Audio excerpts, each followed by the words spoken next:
And what you see here are 129 of the present 300 vehicles that are now with the PCSO.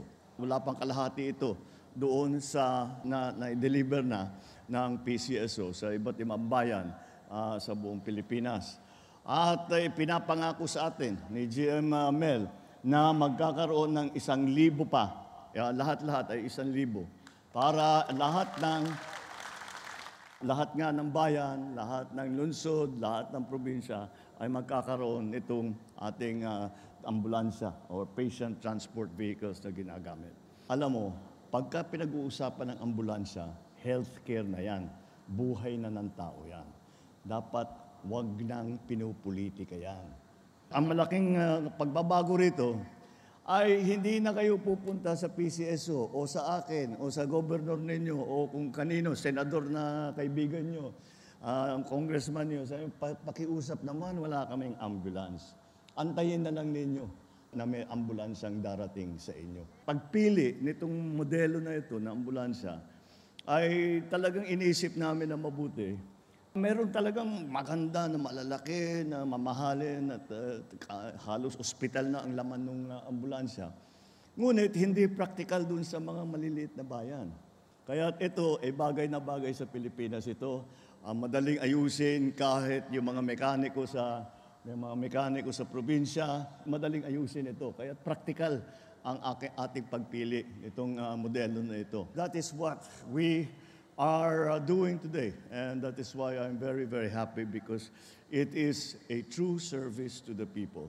It is removed from political color. It is removed from all of these political forces, which unfortunately we all know was the way it was conducted before. So palitan na natin yan at tingnan natin lang, hindi na kung sino ang mga magkakampi, kung sino ang mga kaalyado, kalimutan na muna natin yan. Asikasuhin muna natin ang taong bayan. This is the first time na ganito ka-massive. No? Lahat po ng munisipyo sa buong Pilipinas ay magkakaroon po ng at least 1 unit. We still target to have 2 for every municipality.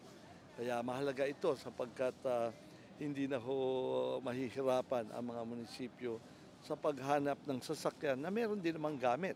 Hindi lang po ito sasakyan, meron po tayong stretcher, meron wheelchair, meron po tayong oxygen tank, may sphygmometer. The basic equipment na kailangan, ito lahat ay brand new at pinili namin gusto na ibigay ang pinakamagandang kalidad para sa ating mamamayan. Very near future, we are now thinking about giving sea ambulances sa mga probinsya kasi medyo complicated ang maintenance niyan, so it would need a bigger organization para to maintain that, no? And being an archipelagic country, there is really a need for that, no?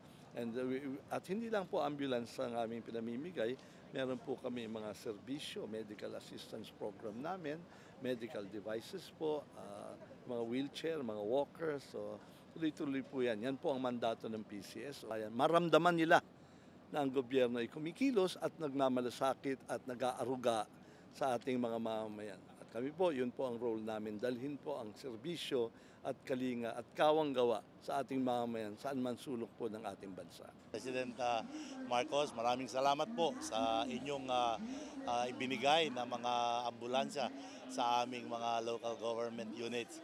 Ito po'y napakalaki ng magiging pakinabang sa aming mga kababayan.